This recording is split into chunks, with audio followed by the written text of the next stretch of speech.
Hello, welcome to this episode of Don't Panic Geocacher. Uh, my name is Aryan, go by Waterfan5 on the geocaching.com website, and I'm going to talk today about magic eye puzzles, something that is a frequent topic in geocaching puzzles, but also going to show you technique of how you can use just plain text, still do magic eye puzzle.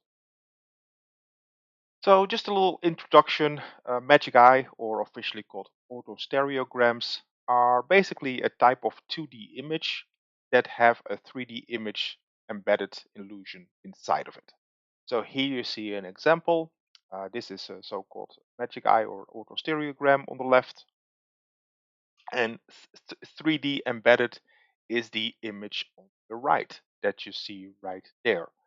So there's a special technique of looking at it and then you can visualize it.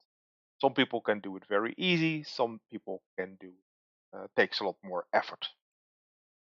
So what is the technique behind it? And here you see another stereogram or autostereogram, and there's an image inside of that. Um, some people will have no trouble seeing it. Other people will take a lot of effort. And what you have to do is kind of like look through the image, so focus on the point behind it.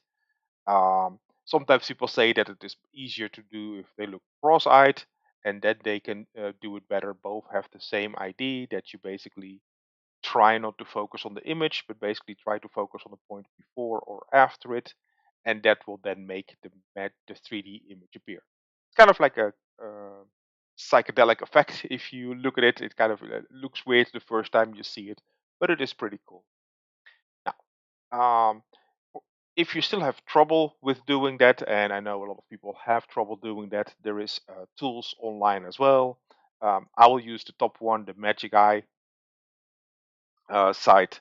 That one is pretty easy to kind of utilize, and I will utilize that to kind of solve this image, right? So that you can take a look and see what's inside of it. I also put a link here of a website that allows you to steer yourself. So in case you want to do that for one of the puzzles. So here is that image. You can either load it via the URL, so just paste URL and click load, or if you have saved the file to your hard disk or to your computer, you can load it again as a choose file and select the file and load it again from your machine. Now it will by default try to solve it right away. I actually put it all the way back so that you could see the original image again. But if I would press load on this one, you would see that it would immediately solve it, and you will see the hidden image that is underneath. So if I slide this back, you will see the image that I loaded, and then if I slowly move this bar, you will see that the image will appear, and this is kind of like the depth that in this case for this image that is used.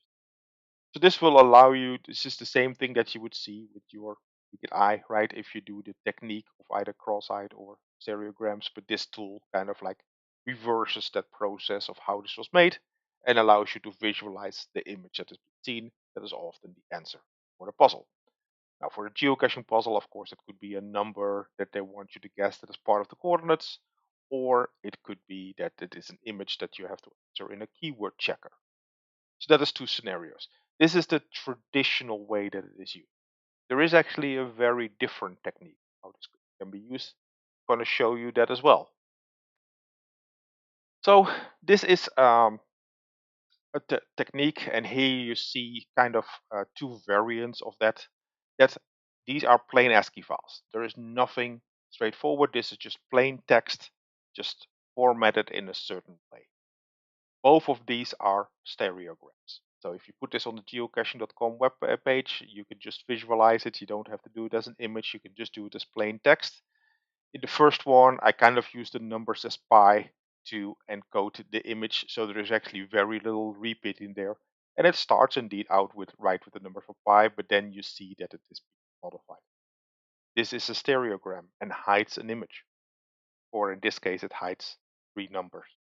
So basically, it could be these are the decimals of the latitude or the decimals of the longitude, right? And it is the last three digits of the puzzle.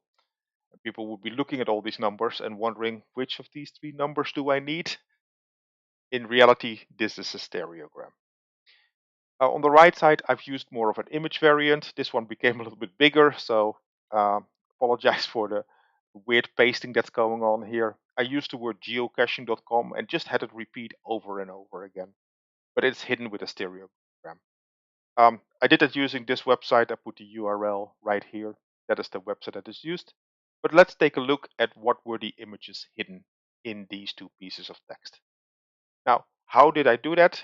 I basically saved it as an image, right? I basically took a screen capture and then loaded the screen capture in the application. So you can't paste text in these websites. You have to now paste an image, and that image is now being decoded in exactly the same way that the other image was decoded of shark that we saw earlier and the bison.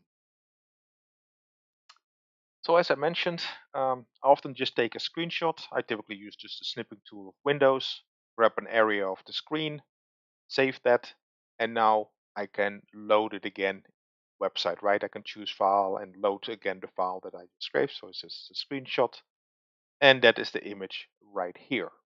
And now it's a matter of finding the right spot. If it doesn't detect it right away, you have to do it manually. So you have to use this slider, and you see that if I start sliding it, that it will start popping up like these black areas. And so here we can now certainly see that we have a sweet spot, and we can clearly see the numbers 1, 9, 4 being hidden in here. So between all these numbers, there was basically a hidden 3D image that was the 3 digits that we were looking for in this stereogram type format. So similar with the other one, again, I took a screenshot of the text. So this is a little bit longer one. And I'm going to do the same thing. And if I start moving it, in this case, it is an image that will pop up, but we have to go to the dark spot area. And so once we get to the right area, it will pop up. So here we go. Here it is. And we see here that it is like the geocaching logo, right? The circle with the cross in here. So uh, yeah, it's they work exactly the same way with text. It just uses the text slightly shifted, and quality often is not as high as maybe you do a pure one, but good enough you saw to hide images or to hide a specific symbol and make it recognizable. It right here. So yeah, just a technique of how plain text can still be stereo. So that's it for today. Another short episode. Hope you liked it. Please like the video if you learned something, so that way I know it was useful. Subscribe, that way you get up to date.